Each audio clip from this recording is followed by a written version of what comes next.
Welcome everyone. আজকে আমরা শিখব বাংলা ওয়ার্ডকে ইংরেজিতে লিখতে গিয়ে যদি দন্ত সো পাই তার জন্য আমরা এস ইউজ করব না সি ইউজ করব, কোনটা ইউজ করব, এবং একারের জন্য ই ইউজ করব না এ ইউজ করব।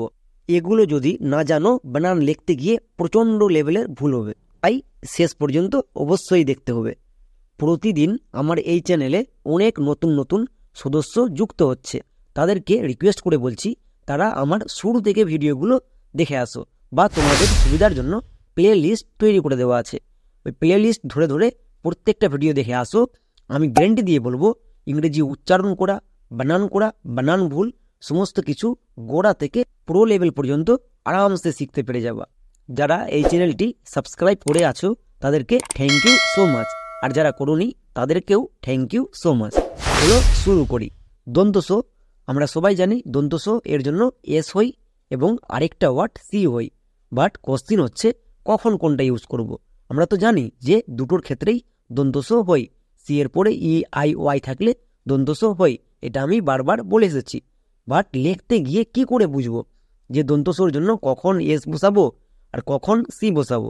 এর ক্ষেত্রে রুলস হচ্ছে আমরা দন্ত সোর জন্য 80% জায়গায় এসকে রেফার করব, মানে এস দিয়েই শুরু করব, আর বাকি 20% জায়গায় সিকে ব্যবহার করব। এক কথায় দন্ত সো এর জন্য আমরা বেশিরভাগ জায়গায় এস ইউজ করব। যেমন দেখো সিন, এখানে ওয়ার্ডটির শুরুতেই দন্ত সো আছে, এর জন্য এস ইউজ করব না সি ইউজ করব, কোনটা ইউজ করব? দুটোই তো হতে পারে, বাট আমি এক্ষুনি বলে আসলাম যে দন্ত সোর জন্য বেশিরভাগ জায়গায় এসকে ইউজ করব, আর যেগুলো জায়গায় করব না সেগুলো একটু পরে বলছি। তাহলে এখানে আমরা এস দিয়ে স্টার্ট করব। দন্ত সো এর জন্য এস। দীর্ঘিকার জন্য আমরা কি ইউজ করে থাকি?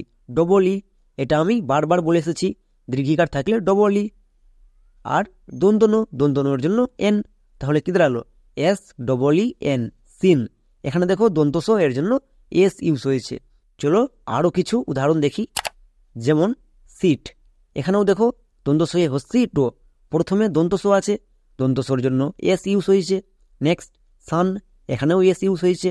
নেক্সট শিওর, সানরাইজ, এখানেও এস ইউজ হয়েছে। তাহলে আমরা বেশিরভাগ জায়গায় দন্ত সো দেখতে পেলেই সবার চেয়ে প্রথমে এস ইউজ করব। তাহলে কোনো ওয়ার্ড লিখতে গিয়ে আমরা যদি দন্ত সো পাই কি ইউজ করব? এস ইউজ করে দেব। বাট এর ক্ষেত্রে কিছু ব্যতিক্রম আছে, ব্যতিক্রমগুলোকে মনে রাখতে হবে। যেমন দেখো সাইকেল, সেন্সিওর, সেন্টার, সার্কেল, এখানে প্রত্যেকটি ওয়ার্ডের শুরুতে দন্ত সো দিয়ে স্টার্ট হয়েছে, বাট এর জন্য এস না, এখানে সি হয়েছে। কেন? কারণ আমি এক্ষুনি বলে আসলাম 20% জায়গায় সি হবে, এগুলো হলো 20% জায়গা, এগুলোকে মাথায় রাখতে হবে। যেমন সারকামস্ট্যান্স, সেন্সর, এই প্রত্যেকটি ওয়ার্ডে দন্ত সো এর জন্য সি ইউজ হয়েছে, এখানে কিন্তু দন্ত সো এর জন্য এস ইউজ হয়নি। তাহলে দন্ত সো এর জন্য সি কখন হবে? এই কিছু ওয়ার্ডকে মনে রাখতে হবে, আরও কিছু ওয়ার্ড হলেও হতে পারে, সেগুলোকে একসঙ্গে মনে রাখলে বাদবাকি সবগুলো জায়গায় আমরা দন্ত সো এর জন্য এস ইউজ করে দেব। এবার এখানে অনেকের মনে কোশ্চিন হতে পারে যে দাদা তুমি তো বলেছো যে সি এর জন্য আমরা কো ইউজ করি, বাট এটাও বলেছি যে সি এর পরে ই আই ওয়াই থাকলে তখন সেটা দন্ত সো হয়ে যায়। এখানে প্রত্যেকটা ওয়ার্ডে দেখো সি এর পরে আই ই ওয়াই হবেই, তাই এগুলো দন্ত সো হয়েছে। এবার আমরা দেখে নেব একার, এর জন্য দুটো লেটার ইউজ হয়, একটা হলো ই এবং আরেকটা হলো এ। এই দুটি ওয়ার্ড ইউজ হয়, আমরা সবাই জানি একার এর ক্ষেত্রে ই এবং এ, এই দুটি ওয়ার্ড ইউজ হয়। বাট এখানেও কোশ্চিন হচ্ছে যে কখন কোনটা ইউজ করব। এর ক্ষেত্রেও বলে রাখি একার দেখতে পেলেই আমরা বেশিরভাগ জায়গায় ইকে ইউজ করব, কারণ আমরা সবাই জানি এ এর জন্য আমরা আকার বা আ বা ওই জফল আকা এ ইউজ করে থাকি, তাই একার এর জন্য এটাকে আমরা খুবই কম জায়গায় ইউজ করব, সবার চেয়ে বেশি করব ইটাকে। যেমন দেখো BED bad, R E D red, MED made, এখানে প্রত্যেকটি ওয়ার্ডে একার আছে, তাই একার জন্য ইকে ইউজ করে দিলাম। একার দেখতে পেলেই আমরা বেশিরভাগ জায়গায় ইকে ইউজ করব। যেমন ব্যাড, রেড, মেড, একই রকমভাবে ডেলি সি ওয়াশ, এখানে দেখো ডিই ডে, ই এর জন্য একার হলো। তারপরে দেখো ডেডিকেট, এখানেও ডিই ডে, ডি এর জন্য একার হলো। আমি এক্ষুনি বলে আসলাম যে একার দেখতে পেলে বেশিরভাগ জায়গায় ইকে ইউজ করব। এবার কোশ্চিন হচ্ছে তাহলে একে আমরা কখন এবং কোথায় ইউজ করব। একে আমরা খুবই কম জায়গায় ইউজ করব, কারণ এর জন্য আকা, আ, ওই যে ফ্লাকা, এ ইত্যাদি হই, তাই একে আমরা খুবই কম জায়গায় ইউজ করব। একার দেখতে পেলে সবার চেয়ে বেশি আমরা ইকে ইউজ করব। চলো এবার দেখে নিই যে একার এর জন্য এ কোথায় কোথায় ইউজ করি। এর ক্ষেত্রে 3টি রুলস হচ্ছে। ফার্স্ট রুলস, এর পরে যদি ওয়াই থাকে তখন আমরা এর জন্য একার ইউজ করব, কারণ আমরা জানি এ ওয়াই এর সাউন্ড হয় এই।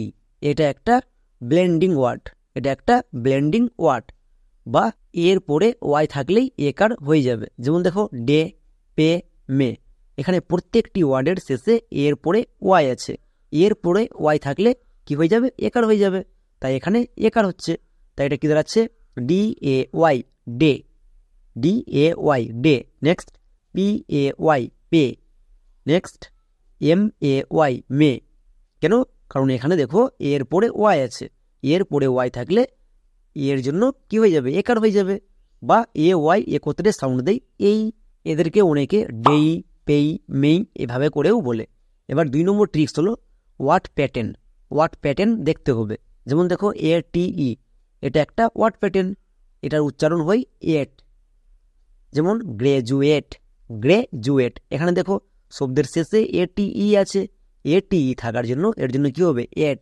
তাই নিচে দেখো অন্তস্থ হয়ে একা হলো এ এর জন্য। এখানে এ এর জন্য আকার কেন হয়নি? কারণ এখানে ওয়ার্ড প্যাটার্ন আছে তাই। তাহলে এর জন্য কখন কখন আমরা একার ইউজ করব? যখন ওয়ার্ড প্যাটার্ন থাকবে এবং যখন এর পরে ওয়াই থাকবে, তখন আমরা এর জন্য একার ইউজ করব। এবার 3 নম্বর রুলস হচ্ছে এ যদি ভিসিবি রুলে থাকে তখন এর লং সাউন্ড এ হয়, তখন আমরা এর জন্য একার ইউজ করব। এ যখন ভিসিবি রুলে থাকবে, কারণ আমরা সবাই জানি এ ভিসিবি রুলে থাকলে তার লং সাউন্ড হয় এ। যেমন দেখো এজুকেশন, এজুকেশন, এখানে দেখো এ আছে, A vowel, T consonant, I vowel, মানে ভিসিবি রুলে আছে। ভিসিবি রুলে এর লং সাউন্ড আমি এক্ষুনি বললাম এর লং সাউন্ড এ, তাই এটা দাঁড়ালো কোয়ে একা মানে কে। তাই এখানে এ এর জন্য একার হলো।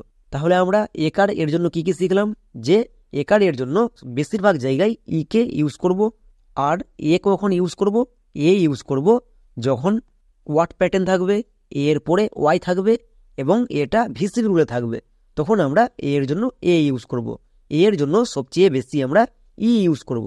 এবার দন্তস, দন্তস এর জন্য আমরা সবার চেয়ে বেশি কি ইউজ করব? এস। এবং 20% জায়গায় দন্তস এর জন্য সি ইউজ করব। সেই 20% ওয়ার্ডগুলোকে আমরা মনে রাখবো, তাহলে আর প্রবলেম হবে না। আজকের মতো এখানেই।